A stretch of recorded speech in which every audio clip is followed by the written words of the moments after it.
ہمیں پتہ ہے 5ویں جو حضرت نوح پہ کچھ جو صحیفے اترے تھے ان کے 10 سے 20 صفحے اس نوح علیہ السلام کے ماننے والے عراق کے علاقے میں رہتے ہیں اور ان کے پاس کچھ صفحے ہیں وہ کہتے ہیں کہ حضرت نوح علیہ السلام کا صحیفہ ہمارے پاس ہے. باقی تورات، انجیل، زبور یہ جو کتابیں ہیں یہ 4 کتابوں کا ہمیں علم ہے اور ان 4 میں سے آپ کو پتہ قرآن حکیم واحد کتاب ہے جو اسی شکل میں ہے جس طرح کلمہ مصطفیٰ صلی اللہ علیہ وسلم وہی قرآن آج آپ بھی پڑھتے ہیں وہی صدیقی صاحب ہمارے پڑھتے ہیں. باقی کتابوں کی شکل نہیں بدلتی.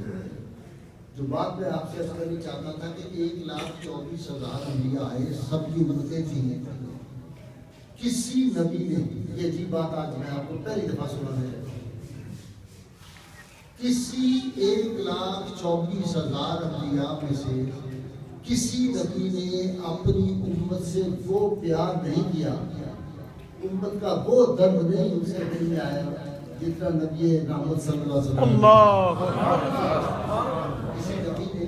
کسی نبی کو 1,24,000 میں سے اپنی امت کے ساتھ وہ پیار نہیں جو حضور صلی اللہ علیہ وسلم کو اپنے غلاموں کے ساتھ. سبحان اللہ.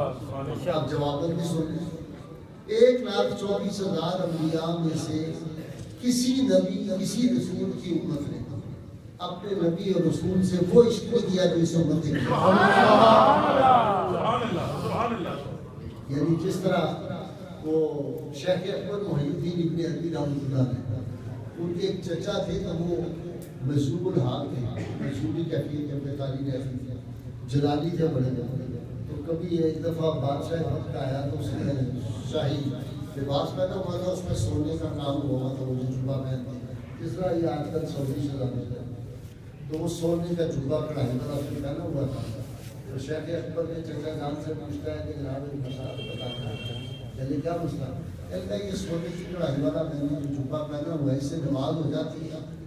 کہنے کہ تمہارا حال بھی وہی ہے یہ جو کتا ہوتا ہے وہ سارا بلدان کھاتا رہتا ہے جب پیشاب کا وقت ہوتا ہے تو اپنی ٹانگ اٹھاتا ہے کہ کہیں چھیننا پڑتا ہے. کہنے تمہارا بھی وہی حال. تو اس طرح کے وہ دلیر تھے تو وہ اکثر اپنے ترنگ پہ جب آتے نا تو وہ کہتے ہیں آج حضور صلی اللہ علیہ وسلم کے صحابہ ہوتے ہمارے سامنے تو ہم ان کو بتاتے کہ عشق مصطفیٰ صلی اللہ علیہ وسلم میں ہم بھی تم سے کم نہیں.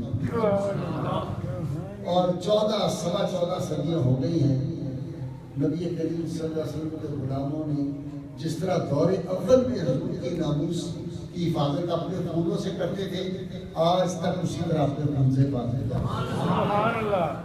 آپ شروع ہو جائیں شروع سے عبداللہ بن عتیق سے شروع ہو جائیں جو صحابہ کا دور تھا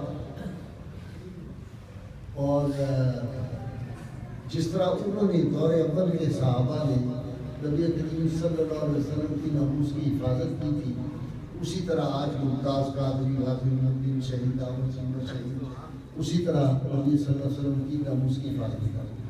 حضور صلی اللہ علیہ وسلم کو کتنا پیار تھا آپ سے اس کا اندازہ آپ اس بات سے کریں کہ حضرت سعد بن ابی وقاص رضی اللہ تعالیٰ عنہ سعد بن ابی وقاص جو فاتح ایران تھے اور بہت کم لوگوں کو پتہ ہے کہ نبی کریم صلی اللہ علیہ وسلم کے یہ وہ صحابی ہیں دو ہی صحابہ کو آپ نے ارشاد فرمایا سارے 1,24,000 حضور کے صحابہ کرام سب جب نبی صلی اللہ علیہ وسلم سے گفتگو فرماتے آپ کی بارگاہ میں عرض کرتے یا رسول اللہ صلی اللہ علیہ وسلم فدا کا بھی بہت یا رسول اللہ یا رسول اللہ میرے ماں باپ آپ پر قربان. اور 2 صحابی ایسے ہیں جن میں سے ایک صاحب نبی وقاص ہے کہ احد کے میدان میں نبی کریم صلی اللہ علیہ وسلم کو تیر پکڑاتے تھے اور کہتے تھے کہ ساتھ میرے ماں باپ تمہارے اوپر تو بات چڑھا کے سارے صحابہ حضور کی بارگاہ میں عرض کریں یا رسول اللہ فدا کا بھی بہومی اور حضور صاحب کو فرمائے فدا کا بھی بہومی یا صاحب چڑھاؤ کی اور اپنے دستے اکتسی. تو صاحب نے جب کہا کہ یہ بیمار ہو گئے تو یہ ہارٹ کے پیشنٹ ہو بڑا زبردست ہارٹ اٹیک ہوا ہے اس دور میں. تو حضور صلی اللہ علیہ وسلم کی خبر گیری کے لیے گئے تو یہ اپنی وصیت لکھوا رہے تھے کچھ اس طرح کی باتیں جیسے ہوتی ہے آپ بھی کہتا ہے کہ میں نے تو آپ دنیا سے چلے جا رہے ہیں. تو آپ صلی اللہ علیہ وسلم نے یہ فرمایا کہ تم کبھی کھایا کرو اور ساتھ پریشان ہونے کی بات نہیں پریشان ہونے کی ضرورت نہیں اللہ تعالیٰ نے ابھی تم سے بڑے کام لینے ہیں. اللہ تعالیٰ نے ابھی تمہارے سے دین کا بڑا کام لینا ہے. تم نے لوگوں کو نفع پہنچانا ہے اور دین کے دشمنوں کو تم سے نقصان پہنچانا. 50 سال ہارٹ کا مریض نبی صلی اللہ علیہ وسلم رسالے پاک کے بعد یہاں زندہ رہا. 50 سال. اور کیسا کہ پھر جا کے ایران فتح کیا. کس شان سے فتح کیا؟ صاحب بن ابی وقاص نے کہ جب جا رہے تھے تو راستے میں دریا پڑ گیا. انہوں نے کہا جناب پل ہی نہیں, آگے کیسے جائیں؟ کہ پل نہیں, دریا کے پانی کو کہیں کہ ہم رسول اللہ کے غلام. یہ کہہ کے گھوڑا دریا میں ڈالا اور تاریخ اس بات کی گواہ ہے کہ دھول اٹھتی تھی جیسے کوئی صحرا میں جا رہا. آدھا دریا ادھر آدھا دریا ادھر اور بیچ میں ساری مسلمان فوج جو ہے وہ گزر گئی. جب گزر گئے تو صاحب بن ابی وقاص نے پیچھے دیکھنے کا کسی کا کوئی نقصان تو نہیں ہوا. ایک جو مجاہد تھا اس نے کہا کہ میرا ایک لکڑی کا پیالہ گر گیا دریا میں. آپ نے فرمایا اچھا آ جاؤ واپس آ کے دریا سے کہا کہ ہم رسول اللہ کے غلام ہیں, پیالہ ہمارے ایک ساتھی کا آپ نے لے لیا ہے. یوں پیالہ گھومتا ہوا لکڑی کا دریا میں لا کے پیش کیا. غلامی حضور صلی اللہ علیہ وسلم کی نسبت یہ چیز ہے. تو صاحب بن ابی وقاص نے کافی لمبا معاصرہ ہو گیا. ایران کی بہت بڑی حکومت تھی, معاصرہ لمبا ہو گیا تو راشن ختم ہونا شروع ہو گیا. تو حضرت صاحب بن ابی وقاص نے 2 فوجیوں کو بھیجا. انہوں نے کہا جاؤ یہاں قریب بستی جنگل میں تھے, کہا کہ قریب بستی میں پتہ کرو وہاں سے کوئی بیل مل جائے, کوئی بھیڑیں بکریاں مل جائیں جن کو ذبح کر کے فوجیوں کے لیے انتظام کیا جائے. وہ جب گئے تو ایک چرواہا ویسے ہی کوئی اپنے کھیت میں کام کر رہا تھا. اس سے کہنے لگے یار ہم مسلمان ہیں اور فوجی آئے ہیں تو یہاں کوئی بیل اگر ہو تو ہم خریدنا چاہتے ہیں گوشت کے لیے. اس نے کہا ایران میں تو بیل ہوتے ہی, تو میں کس بیوقوف نے کہا یہاں تو کوئی بیل نہیں ہوتی. کہنے کہ اچھا. اتنی دیر میں بیل ایک جنگل میں چل رہا تھا, اس نے انسانی آواز نکالی, انسانی زبان. اس نے کہا کہ اے مسلمانوں, رسول اللہ کے غلاموں, ہم یہاں پہ موجود ہیں, یہ تمہارے سامنے جھوٹ بول رہا ہے, یہ تمہارے سامنے جھوٹ بول رہا ہے. آج کے بعض نام میں ہاتھ علامے لکھتے ہیں اور وہ کہتے ہیں کہ وہ اس نے یہ نہیں کہا تھا کہ حضور کے غلاموں ہم یہاں پہ موجود ہیں. وہ تو اس نے ویسے جیسے بیل آواز نکالتا ہے وہ آواز نکال دی تھی. بیل کیسے انسانی زبان میں بات کر سکتا ہے؟ میں نے کہا یہ احمق ہے. بخاری شریف کی حدیث کی بڑی باتیں کرتے ہیں. تو وہ جو اس نے عمرانہ بولا تھا بچے کی آواز نکال بولی تو وہی یاد. وہ جو ہرنی نے آ کے شکایت کی تھی بولی تو وہی یاد. وہ جو اونٹ نے آ کے کہا تھا کہ میرا مالک مجھے پورا کھانا نہیں کھلاتا بولی تو وہی یاد. نبی کریم صلی اللہ علیہ وسلم کے معجزات میں سے یہ ہے کہ پتھر بول کے کلمہ پڑھ رہے ہیں. جو خشک لکڑی کا تنا ہے وہ بچوں کی طرح آوازیں نکال رہا ہے اور ہم کلام ہو رہا ہے. یا رسول اللہ جنت میں نہیں, مجھے تو آپ کے ساتھ رہنا ہے, آپ کے ہم کامی میں رہنا ہے. آج بھی جو آپ کا ممبر مبارک ہے اس کے نیچے اس کو دفن کیا ہوا ہے, وہاں موجود ہے. اس نے اڑانا تو کاش آج کے مسلمان کو اللہ تعالیٰ اس نے اڑانا کہ عشق کا اس لکڑی کا ایک چھوٹا سا تنکا ہی مل جائے حوالی کافی کا. تو بتانا یہ مقصود تھا کہ نبی کریم صلی اللہ علیہ وسلم کو اپنی امت سے کتنا پیار تھا. ساتھ بن ابی وقاص کہتے ہیں کہ ایک دن ہم مدینہ منورہ سے نکلے اور نبی صلی اللہ علیہ وسلم مکہ تشریف لا رہے تھے, ہم بھی ساتھ تھے. تو کہتے ہیں کہ جب ہم مدینہ منورہ سے کچھ دور گئے تو ایک بستی میں حضور صلی اللہ علیہ وسلم اپنی اونٹی مبارک سے نیچے اترے اور آپ صلی اللہ علیہ وسلم سجدے میں گر گئے اور آپ نے اٹھ کے ایسے ہاتھ اٹھائے اور دعا مانگا. تھوڑی دیر آپ دعا مانگتے رہے, پھر حضور صلی اللہ علیہ وسلم نے سجدہ فرمایا, پھر اٹھے, پھر آپ نے ہاتھ اس طرح بلند کیے, پھر آپ نے تیسری مرتبہ سجدہ کیا, 3 مرتبہ آپ نے یہ پھر فرمایا. جب ختم کیا اور آپ صلی اللہ علیہ وسلم اپنی اونٹی پہ بیٹھے رہے تو حضرت صاحب بن ابی وقاص کہتے ہیں ہم نے کہا یہاں سنا خلاف معمول 3 مرتبہ آپ نے سجدہ کیا, وجہ کیا؟ حضور صلی اللہ علیہ وسلم نے اللہ کی بارگاہ میں عرض کیا یا اللہ میری امت کی مغفرت فرما دے, میری امت کو بخش دے.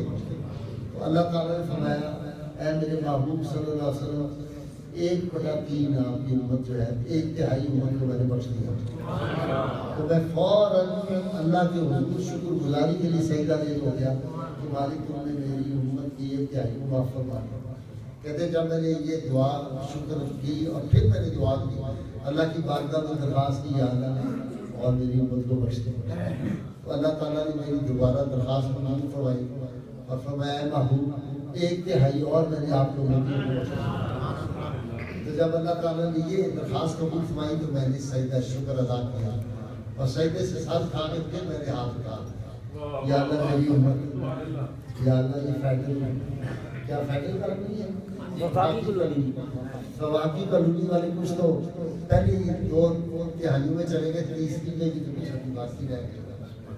تو اللہ کے رسول صلی اللہ علیہ وسلم مثالوں میں آپ کو سمجھا حضور صلی اللہ علیہ وسلم نے فرمایا کہ میں نے پھر تیسری مرتبہ اللہ سے درخواست کی تو اللہ نے تیسری مرتبہ بھی فرمایا محبوب صلی اللہ علیہ وسلم لو ہم نے آپ 1/3 اور آپ کی امت کو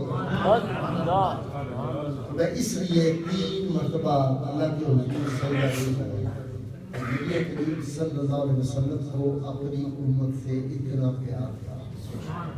کسی لمحے سیدہ عائشہ صدیقہ رضی اللہ تعالیٰ عنہ فرماتی کہ نبی کریم صلی اللہ علیہ وسلم ایک دن سردیوں کی رات آپ صلی اللہ علیہ وسلم تشریف لائے. میں لحاف میں لیٹی تھی اور نبی صلی اللہ علیہ وسلم بھی لحاف میں سردی ہوتی ہے تو لحاف بڑا سکون دیتا ہے تو آپ صلی اللہ علیہ وسلم میرے لحاف پہ آ کے لیٹ گئے. بس فرماتی ہے کہ چند ساتھ یا چند لمحے کے اس کے بعد آپ نے فرمایا آپ سوچ لیجیے سردی کا موسم ہو آپ بھی لحاف میں ہو.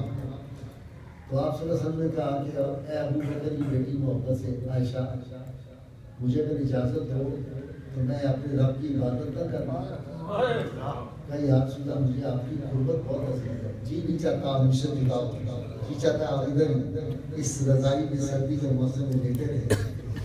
کہتی ہے کہ لیکن میں نے کہا یا رسول اللہ آپ کی چاہت کو تو میں نہیں نہ انکار کر سکتا. آپ نے چاہت کی کہ آپ عبادت کرنا چاہتے ہیں. آپ سب اٹھے آپ نے وضو فرمایا اور کہتی ہے کہ بہت کم پانی ضائع نہیں ہونا چاہیے. قطرہ نبی صلی اللہ علیہ وسلم پانی کا اس لیے حدیث پاک ہے کہ چاہے تم نہر کے اوپر وضو کر رہے ہو جہاں بہت پانی ہو دریا پہ کر رہے ہو پھر بھی پانی زیادہ نہیں ضائع کرنا. ایک درویش صوفی تھے ان سے ایک آدمی نے میری موجودگی میں پوچھا کہ جی نماز میں یہ دھیان نہیں لگتا نماز میں خیالات ادھر ادھر جاتے ہیں کبھی کاروبار میں پہنچے ہوتے ہیں کبھی کسی سے لڑائی کر رہے ہوتے ہیں کبھی کوئی خیالات آتے ہیں تو کوئی نسخہ بتائے. تو انہوں نے کہا وظیفہ یہ ہے کہ کم سے کم پانی ضائع کرنا آپ نے. اچھا مجھے یہ نہیں پتا تھا کہ میں نے حدیث ایک فنکشن میں سنائی تو وہاں ایک صاحب نے مجھے سنایا کہ یہ جو تھے اپنا محدث اعظم فیصل آباد میں مولانا سردار احمد صاحب رحمۃ اللہ علیہ کہتے ہیں انہوں نے کبھی نلکے پر غسل نہیں کیا تھا ساری زندگی. وہ لوٹے میں لے کے کہتے تھے کہ نلکا اگر کھولوں گا تو پانی بہت زیادہ ضائع ہوتا ہے تو وہ لوٹے میں پانی استعمال کرتے تھے سنت کے مطابق. کہتے تھے جب سے یہ حدیث پڑھی ہے کہ چاہے تم نہر کے اوپر وضو کرو پانی نہ ضائع کرو تو میں لوٹے کے ساتھ وضو کرتا ہوں. جو اہل محبت تھے وہ رسول اللہ صلی اللہ علیہ وسلم کی سنتوں پہ اس طرح عمل کرتے تھے. تو میں آپ سے یہ عرض کر رہا تھا کہ نبی کریم صلی اللہ علیہ وسلم تھے ام المؤمنین سیدہ عائشہ صدیقہ طیبہ طاہرہ یہ بیان فرماتی ہیں کہتی ہے نبی کریم صلی اللہ علیہ وسلم کھڑے ہوئے آپ نے کہا اللہ اکبر ہاتھ باندھ دیے اور رونے لگ گئے. حضور صلی اللہ علیہ وسلم فرماتی ہے پھر آپ رکوع میں گئے آپ صلی اللہ علیہ وسلم کے چشمان مبارک سے ایسے تھا جیسے کوئی ندیاں رواں ہو رہی اور پھر آپ سجدے میں گئے. کہتی جب کھڑے ہوئے تو حضور صلی اللہ علیہ وسلم کے آنسوؤں سے آپ کا سارا سینہ تر ہو گیا. اتنا آپ رو گئے اتنے لمبے سجدے آپ نے فرمائے اتنے طویل سجدے فرمائے کہ اتنے بھی کہتی ہیں کہ سیدہ بلال حبشی آئے انہوں نے آپ کے دستے دی اور کہا یا رسول اللہ نماز کا ٹائم ہو گیا تشریف لائے. یعنی ساری رات حضور صلی اللہ علیہ وسلم سجدے میں پڑھ کے دعا کرتے ہیں. سیدہ عائشہ نے کہا یا رسول اللہ ساری رات آپ روتے رہے ساری رات آپ نے اتنے طویل سجدے کیے آج ذرا برابر آپ نے آرام نہیں کیا. آپ کے تو اگلوں پچھڑوں کے گناہ بھی اللہ نے معاف کر دیا. آپ کو تو عبادت کی اتنی ضرورت نہیں تو آپ سے جواب فرمایا عائشہ کیا میں اپنے رب کا شکر گزار بندہ نہ بنا. یہ جو راتوں میں اٹھ کے روتے تھے حضور صلی اللہ علیہ وسلم یہ اپنے لیے تھوڑا ہی روتے تھے یہ تو آپ کے لیے روتے تھے. آج کاش اس امت کو یہ پتہ چل جائے. 2 ٹکے کے آدمی ہوتے ہیں اور وہ کہتے ہیں کہ حضور صلی اللہ علیہ وسلم کے بارے میں ہم بات ہی نہ کر سکیں گے. یہ ناموس رسالت کیا ہوتی ہے؟ یہ روز ہی غازی صاحب ٹی وی پہ بیٹھتے ہیں, کسی نہ کسی بہانے سے ناموس رسالت کی بات کرتے ہیں. حضور کی عزت ناموس کی. یہ پاکستان آج بھی میں نے صبح کہا ہے, نبی کریم صلی اللہ علیہ وسلم کے دانائے پاک کے تصدق ہم نے اللہ سے وعدہ کیا تھا, یا اللہ ہم ایک ایسا خطہ زمین ہمیں تو عطا کر دے جس میں ہم تیرے محبوب صلی اللہ علیہ وسلم کی ناموس کی حفاظت کر سکیں. سبحان اللہ. 1929 میں غازی المدین شہید کا واقعہ ہوا تھا, آپ کو پتہ ہے. 1935 میں جس نے تو راجپال کو مارا تھا, 1935 میں غازی عبد القیوم نے کراچی سیشن جج کی عدالت کے اندر مقدمے کے دوران نتھو رام کو جانب نصیب کیا. تو پھر اللہ تعالیٰ نے کہا تھا قائد اعظم کو, علامہ اقبال نے جو آخری خط لکھا ہے غازی عبد القیوم والے واقعہ کے بعد, علامہ اقبال نے لکھا قائد اعظم کو کہ نبی کریم صلی اللہ علیہ وسلم کی ناموس کے خلاف اور آپ صلی کی شان پاک میں گستاخی کے واقعات بڑھتے جاتے. اس لیے ہمیں انتہائی ضرورت ہے کہ اس وقت مسلمانوں کے لیے ایسا قبضہ زمین حاصل کیا جائے جہاں نبی صلی اللہ علیہ وسلم کی ناموس کی ہم پورے طور پہ حفاظت کر سکیں. یہ وعدہ ہم نے کیا. اللہ نے کہا اچھا تم ایسا خطہ زمین چاہتے ہو جس میں میرے محبوب کے ڈنکے بجے, ان کی ناموس کی حفاظت ہو, یہ مملکت خدا داد پاکستان دیتا. یہ پاکستان ہمیں اس لیے ملا. کون سی جنگ ہم نے کی تھی پاکستان حاصل کرنے کی؟ یہ پاکستان خدائی رازوں میں سے ایک راز ہے. یہ حضور صلی اللہ علیہ وسلم کی نگاہ کرم تھی.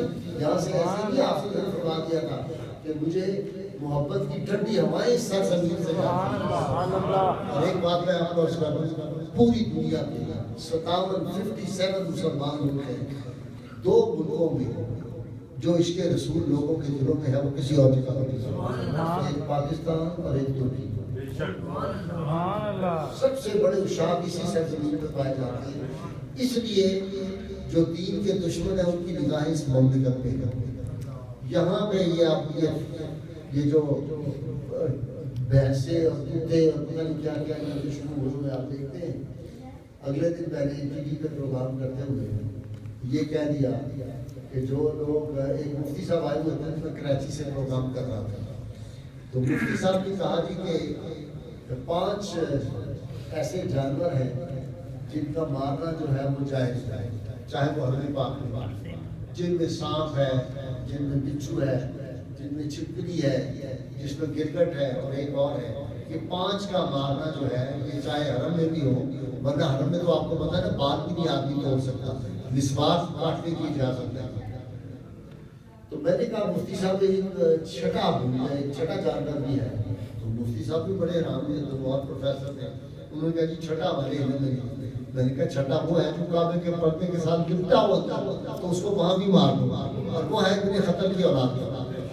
ابن خطل کے بارے میں کہا نا نبی صلی اللہ علیہ وسلم کی بارگاہ میں صحابہ نے عرض کیا یا رسول اللہ ہم گئے تو تھے لیکن ابن خطل تو کعبے کے پردے کے اندر چھپا ہوا ہے دیوار کے ساتھ. تو سیدنا علی مرتضیٰ سنتے ہی گئے اور تلوار ایک دوسرا کام تمام کیا. میں نے کہا حضور صلی اللہ علیہ وسلم آرڈر جو پہلے سے کیا ہوا ہے کہ ابن خطل اور اس کی لوڈیاں چاہے کعبے کے پردے کے ساتھ اس میں وہاں مارا. تو گستاخ رسول کو میں نے کہا کہ گستاخ رسول جو ہے وہ تو بلکہ میں نے کہا زیادتی ہم نے کی, وہ تو جانوروں سے بھی بدتر ہے. کتا تو حضور کا گستاخ نہیں ہے, خنزیر تو حضور کا گستاخ نہیں ہے.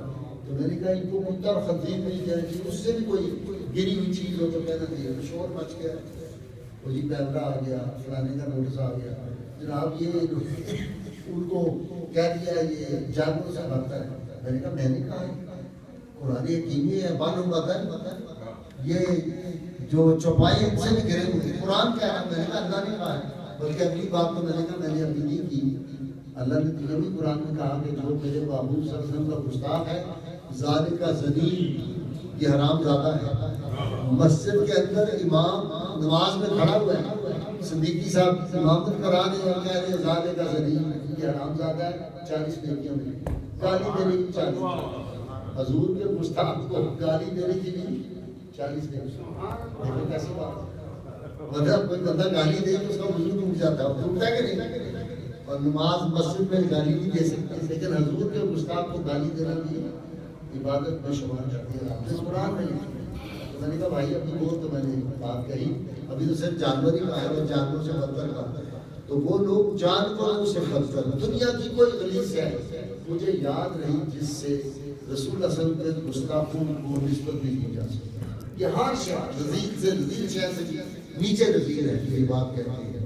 اور بس میں آخری بات کر رہا ہوں اس سرکت میں کہ یہ ملک اس وقت تک باقی رہے گا، اس ملک کی اس وقت تک آسمانوں سے ملائکہ حفاظت کرتے رہیں گے جب تک ہم رسول اللہ کی ناموس کی حفاظت کرتے ہیں. اللہ تعالیٰ کی غیرت کو یہ گوارا نہیں کہ ایک ایسا ملک جس میں نبی صلی اللہ علیہ وسلم کے غلام جو ہے وہ حضور صلی اللہ علیہ وسلم کی ناموس کی حفاظت کرتے ہو اور اس ملک کو کبھی نقصان پہنچے، یہ نہیں ہو سکتا. اس لیے آج کے دور میں یہ بات سمجھنے کی ضرورت ہے. ہمیں آخر میں کوشش کرنی چاہیے اور کبھی کسی دور جائے اور اپنے دل میں ذرا سا بھی یہ خیال بھی ہمیں لانا چاہیے کہ ہم کوئی نرمی کی بات سوچیں. نبی کریم صلی اللہ علیہ وسلم کے شان پاک کے خلاف کوئی بات کر رہا ہو اور ہم وہ سننے سے بھی ایمان آدمی کا ختم ہو جاتا ہے. امام مالک رحمۃ اللہ علیہ فرمایا کرتے ہیں کہ جو امتی اپنے نبی کے خلاف بات سن کے خاموش رہتا ہے وہ اس نبی کی امت سے خارج ہو جاتا ہے. تو ہمارے ایمان کا یہ مسئلہ ہے. ناموس رسالت کی حفاظت ہم کرتے ہیں تو یہ ہمارے ایمان کا مسئلہ ہے. محمد کی محبت صلی اللہ علیہ وسلم حفیظ جلندری نے کہا محمد کی محبت دین حق کی شرط اول ہے. دین حق کی شرط اول ہے. اسی میں ہو اگر خامی تو سب کچھ نام. سبحان اللہ. یہ بات ہے. اس لیے یہ آج یہ جو ہم محافل منعقد کرتے ہیں اور اس منعقد کرتے ہیں تو اس کے پیچھے مقصد کیا ہوتا ہے؟ ہم اپنی نسبت رسول اللہ صلی اللہ علیہ وسلم سے وہ جو ہماری غلامی کی نسبت ہے اس کا اعادہ کرتے ہیں. بس ہم یہ محفل ایسم اس لیے سے جاتے ہیں یہ اعلان ہوتا ہے آپ کا آپ کا غلام، آپ کا غلام اس گھڑی تک غلام ہے تا قیامت آخری سانس تک آپ کے غلام ہیں. آپ کے اہل بیت کے غلام ہیں، آپ کے صحابہ کے غلام ہیں، آپ کے امت کے اولیاء کرام کے غلام ہیں. ہم اپنے ماں باپ کے خادم ان کے غلام ہیں، ہم اپنے اساتذہ کے خادم ہیں. یہ دین اسلام دین ادب ہے. جس آدمی میں ادب نہیں اس میں ایمان ہے. اللہ تعالیٰ سے دعا ہے کہ اللہ تعالیٰ نبی کریم صلی اللہ علیہ وسلم سے غیر مشروط محبت اس کو یاد کریں. یہ ایسا نسخہ ہے اگر آپ کے سینوں پہ لکھا ہوگا فرشتے آئیں گے قبر میں، منکر نکیر آئیں گے وہ ایسے دیکھیں گے کہیں گے اس کے تو سینوں کو پہلے لکھا ہوگا اس کی غیر مشروط محبت اور لا محلول اس سے اب کیا سوال. سبحان اللہ. سبحان اللہ. جزاک اللہ خیر.